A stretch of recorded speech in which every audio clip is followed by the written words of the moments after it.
नमस्कार, आप देख रहे हैं न्यूज प्रवक्ता और मैं हूं आपके साथ आरती सिंह आजाद। रुक करते हैं आज की खास खबर की ओर। पूर्व कैबिनेट मंत्री लखन घनघोरिया ने बजट के बारे में चर्चा करते हुए कहा कि यह झूठी सरकार का झूठा बजट है। यह सत्यानाश का बजट है। सब प्रस्तावित, सबका बस प्रावधान है। यह बजट सिर्फ 3 महीने का है। चुनावी जुमला है बजट। इस साल 1 करोड़ बेरोजगार हैं मध्य प्रदेश में। डॉक्टर शिक्षक की कमी 25% बढ़ी है। यह बजट सिर्फ एक फॉर्मेलिटी है। लाडली बहन योजना सिर्फ एक नाटक है। जबलपुर विधायक व पूर्व कैबिनेट मंत्री लखन घनघोरिया ने अपना भाव इस बजट के प्रति व्यक्त करते हुए बताया कि प्रदेश सरकार ने वही किया जो पहले से करती आ रही है। आम लोगों को राहत देने का कोई प्रयास बजट में नजर नहीं आ रहा है। न जाने क्या सोचकर वित्त मंत्री ने बजट पेश किया। लोगों का भला करने की कोई ठोस योजना बजट में नहीं है। बजट आशा से विपरीत है। उम्मीद की जा रही थी कि जो वादे सरकार ने जनता से किए थे उनका मकसद केवल और केवल चुनाव है। साथ ही महंगाई की मार जनता झेल रही है। बेरोजगारी, महंगाई चरम सीमा पर है। साथ ही गैस की रेट में फिर बढ़ोतरी की गई है। जिस समय 350 रुपए गैस कांग्रेस की सरकार में दी जाती थी। पूर्व कैबिनेट मंत्री लखन घनघोरिया ने हमारे पत्रकारों को बजट के बारे में बताते हुए कहा, आम जनमानस की सुविधा से इनको कोई मतलब नहीं। महंगाई दर महंगाई, महंगाई दर महंगाई हर समय बढ़ती गई। लगभग 325 करोड़, मतलब 3.25 लाख करोड़ का कर्ज इस प्रदेश पे है। और मैं समझता हूँ कि पर व्यक्ति 46,000 रुपया कर्जदार है। मध्य प्रदेश सरकार की ये मेहरबानी है। और हर में 2-3 महीने में कभी 2 करोड़ रुपया, 200 करोड़ रुपया, कभी 300 करोड़ रुपया ये सरकार फिर कर्ज उठा रही है। मतलब साफ है, जब तक चुनाव आएंगे तब तक ये मध्य प्रदेश को 3.5 लाख करोड़ के कर्ज पे डाल देंगे, ये तय है। अब उसमें कर्ज वसूली के लिए वेट कम कभी हो नहीं सकता। जीएसटी की जितनी क्लासेस हैं वो कम हो नहीं सकती। आम जनमानस महंगाई से टूट चुका। गैस सिलेंडर के रेट आज ही बढ़े। 50 रुपये बढ़ गए, 1150 का हो गया एक सिलेंडर। और जब 350 रुपये का था तब गजब का नाच नाचते थे। सखी सैया तो खूब ही कमाते, महंगाई डाइन खाए जाते। और जो नाचती थी नेत्रियां, अभिनेत्रियां, अब उनके मुंह में दही जमा है। जब 1150 रुपये प्रति सिलेंडर हो गया, अब वो डायन कहाँ गई? क्या डायन डार्लिंग बन गई? तो ये सरकार संवेदन शून्य है।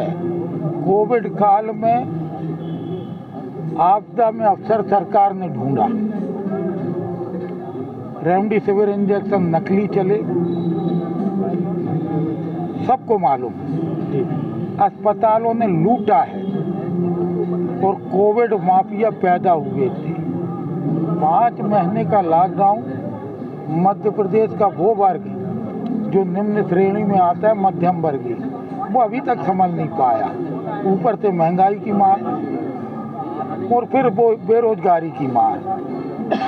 तो कुल मिला के ये सरकार में जो लोग बैठे हैं, अभी तो हम समझते थे कि ये दम्भी है, अहंकारी हैं, लेकिन अब समझ में आया कि ये निष्ठुर भी हैं, कठोर हैं और ये इंसानों की। ब्लॉक कांग्रेस कमेटी जीरन के तत्वाधान में हाथ से हाथ जोड़ो अभियान को मंगलवार को चीताखेड़ा से शुभारंभ किया गया। सर्वप्रथम आवरी माता दरवाजे से ढोल ढमाकों के साथ हाथ से हाथ जोड़ो अभियान भव्य जुलूस के रूप में प्रारंभ हुआ। सभी नेता विशाल जुलूस के रूप में गांव के मुख्य मार्गों से हाथ से हाथ जोड़ते हुए चल रहे थे। जगह जगह कांग्रेस समर्थित के अलावा आम ग्रामीणों ने भी फूल मालाओं एवं साफा बंधवा कर सम्मान किया गया। कार्यक्रम में सभी नेताओं ने भाजपा सरकार को जमकर कोसा और विकास यात्रा को ढकोसला बताया। मंगलवार को चीताखेड़ा में आयोजित हाथ से हाथ जोड़ो कार्यक्रम में अखिल भारतीय राष्ट्रीय कांग्रेस कमेटी के सदस्य उमराव सिंह गुर्जर ने बड़ी संख्या में उपस्थित कार्यकर्ताओं को संबोधित करते हुए कहा कि कमलनाथ की सरकार ने किसानों को फसलों का बिना सर्वे के ही 100% बीमा और मुआवजा दिलाया। किसानों के बिजली बिल आधे किए। भाजपा चोरों की सरकार है। नवनियुक्त जिला कांग्रेस कमेटी के अध्यक्ष अनिल चौरसिया, पूर्व विधायक नंदकिशोर पटेल, जिला पंचायत सदस्य तरुण बाहेती, नीमच ग्रामीण ब्लॉक कांग्रेस कमेटी अध्यक्ष नासू सिंह राठौर, युवक कांग्रेस जिला अध्यक्ष भानु प्रताप सिंह राठौर, हाथ से हाथ जोड़ो अभियान के प्रभारी विनोद सिंह, गुर्जर समाज जिला अध्यक्ष चंपालाल गुर्जर, पूर्व मंडी सदस्य राजेंद्र सिंह तोमर ने भी अपने विचार व्यक्त किए। इस मौके पर नरेंद्र सिंह राणावत, करारिया महाराज, पूर्व सरपंच बाबूलाल जाट, लियाकत मंसूरी सहित कांग्रेस पार्टी के कार्यकर्ता व आम जनता मौजूद थे। मंच पर विराजे सभी नेताओं को माली समाज की ओर से पटेल नंदराम माली द्वारा और विनय जावरे के नेतृत्व में बड़ी संख्या में कार्यकर्ताओं ने महाकाल मंदिर पर सभी नेताओं को फूल मालाओं से भव्य स्वागत किया गया। इस मौके पर कांग्रेस पार्टी की रीति नीति से प्रभावित होकर श्रीमती कविता शर्मा ने भाजपा से ताल्लुक तोड़ते हुए कांग्रेस की सदस्यता ग्रहण की, जिस पर उपस्थित नेताओं ने स्वागत किया। माहौल आने वाला है तो कांग्रेस जो गाँव में जाएगी तो मेन मुद्दा क्या रहेगा किसानों के लिए?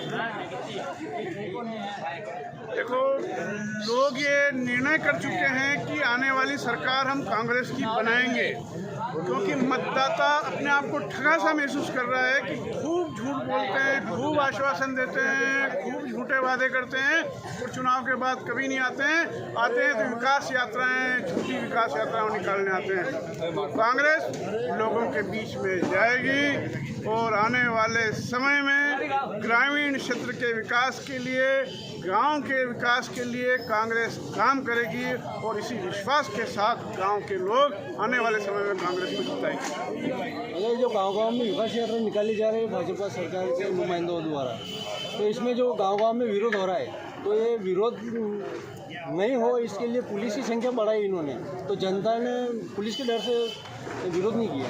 देखो, ये लोकतंत्र है, प्रजातंत्र में सरकार बनने के बाद अगर पुलिस से अगर विकास यात्राएं निकाली जा रही है और गांव में जाना पड़ रहा है तो ये दुर्भाग्यपूर्ण बात है।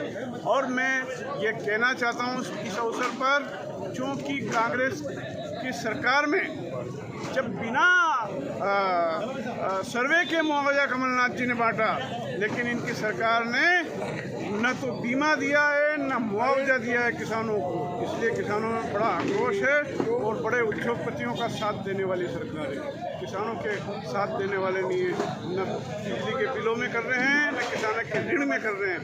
ये बड़े उद्योगपतियों के ऋण माफ़ कर रहे हैं, बड़े उद्योगपतियों के बिजली के बिल माफ़ कर रहे हैं और किसान और मजदूर भटक रहा है। बड़े उद्योगपतियों के 10,000 करोड़ के लोन 2 दिन में हो रहे हैं और महीनों तक किसान गरीब आदमी भटकता है लोन के लिए। सरकार मदद नहीं कर रही है, ऐसी सरकार को बदलने के लिए तैयार है।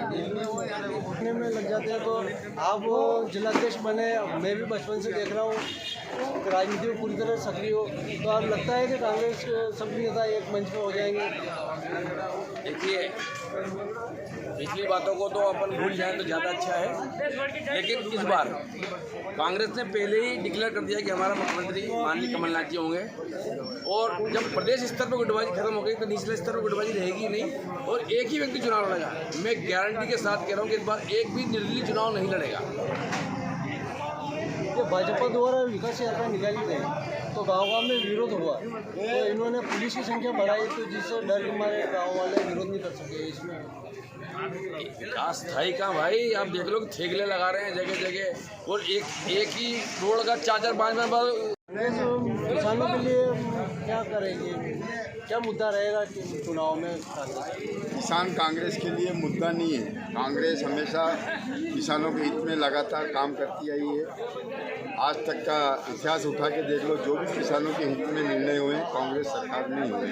बीजेपी की सरकार ऐसी नीतियां बनाती है कि हमेशा किसानों के विरोध में ही जाती है। अभी ताज़ा उदाहरण देख लो कि गेहूं की फसल हमारी आई और अच्छा ऊपर वाले की मेहरबानी से अच्छा उत्पादन हुआ गेहूं का, तो राज्य सरकार ने तत्काल खाद्य निगम के माध्यम से गेहूं मंडियों में भेजना चालू कर दिया। तो जो गेहूं 3,000 साढ़े 3,000 बिक रहा था वो 2100-2200 तक आ गया। केवल अपने चंद उद्योगपतियों को लाभ पहुंचाने के लिए किसानों का इतना बड़ा नुकसान पहुंचा दिया। चाहे फसल बीमा का मामला हो, जब कांग्रेस की सरकार रही और नुकसान हुआ तो फसल बीमा के माध्यम से किसानों को राहत मिली। प्राकृतिक आपदा में हर बार फसल का नुकसान हो रहा है, लेकिन कभी भी भारतीय जनता पार्टी की सरकार ने ये किसानों के हित में काम नहीं किया। कमलनाथ जी की सरकार रही और उस टाइम बारिश आई तो हमारे पूरे ज़िले में 100% मुआवजा किसानों को स्वीकृत हुआ। काफ़ी राशि वितरित हुई। सरकार जाने के बाद जो शेष राशि है वही आज तक सरकार देने की स्थिति में नहीं है। चाहे सिंचाई सुविधाएँ देख लो, हमारे विधायक जी अभी 3 टर्म हो गए हैं, एक सिंचाई योजना भी उनने बनाई हो तो बता दे। हमें जनता ने 5 साल का अवसर दिया, 5 योजनाएं हमने मंजूर कराई और 3 हमारे कार्यकाल में पूर्ण करी। सबके सामने उसकी विकास यात्रा लेके बताने की ज़रूरत नहीं है, लोग बताते हैं। तो मैं आपके चैनल के माध्यम से ये भारतीय जनता पार्टी के नेताओं को वो करता हूँ कि 35 साल में 10 साल कांग्रेस के विधायक रहे, 5 साल से डॉक्टर संपत स्वरूप जी जाजू रहे, 5 साल मेरा, 25 साल भारतीय जनता पार्टी के विधायक रहे, उसमें भी 3 टर्म वर्तमान विधायक रहे और 2 टर्म भारतीय जनता पार्टी के अन्य वरिष्ठ नेता रहे। चीतागढ़ के मंच पर ही आ जाएं और एक सुविधा, चाहे स्वास्थ्य सुविधा हो, सिंचाई सुविधा हो, सड़क का मामला हो, स्कूल का मामला हो, उन सब पे खुल के हम चर्चा कर लें कि 10 साल में ज़्यादा विकास हुआ है या 25 साल में ज़्यादा विकास हुआ है। एक गांव में अभी हम विकास यात्रा में भाषण दे रहे थे कि 70 साल में कांग्रेस ने कुछ नहीं किया और एक कमरा बना था उसका फीता काटते थे। अरे भैया तुम अतिरिक्त कक्ष बना रहे हो, ये तो पूछो कि वहाँ वो मिडिल स्कूल किसने मंजूर किया, प्राइमरी स्कूल किसने मंजूर किया, स्कूल भवन किसने मंजूर किया। एक कमरा बना के आप कह रहे हो कि 70 साल में हमने कुछ नहीं किया और ये हमने बंद किया। तो ये इनकी नकली विकास यात्रा है। अभी आप तो इस क्षेत्र के जागरूक पत्रकार हो, आपकी जानकारी में ही है ग्वाल देविया में कितना इनको विरोध झेलना पड़ा, तो उसके बचाव के लिए फिलहाल इतना ही। खबरें अभी और भी हैं, बने रहे हमारे साथ और देखते रहे न्यूज़ प्रवक्ता। नमस्कार।